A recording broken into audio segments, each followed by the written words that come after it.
আজ সকাল সকাল পৌঁছে গেছিলাম তমলুকে বর্গভীমা মায়ের মন্দিরে পুজো দেওয়ার জন্য। প্রথমে পৌঁছেই মায়ের দর্শন সেরে ফেলি এবং চটজলদি দিয়ে ফেলি মাকে পুজো।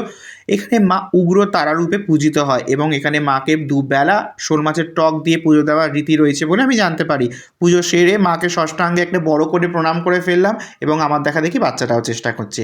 তারপর পুরো মন্দির চত্বরটা একটু ঘুরে দেখলাম। তোমাদেরকে জানিয়ে রাখি, 51 সতীপীঠের একটি সতীপীঠ হলো এই পূর্ব মেদিনীপুর জেলার তমলুকে অবস্থিত মা বর্গভীমা মায়ের মন্দির।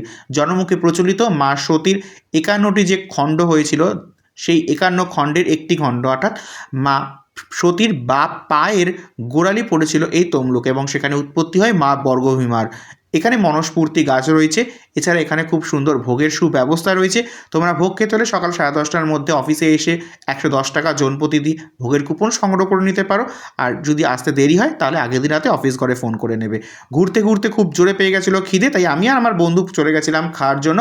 পাতা হাতে আমরা বসে থাকতে থাকতে চলে এসেছিলো গরম গরম ভাত, আলু ভাজা, লেবু, শুক্তো, ডাল, মাছের মাথা, কুমড়ো আলুর ছ্যাঁচড়া এবং দিয়ে দিয়েছিল রুই মাছ।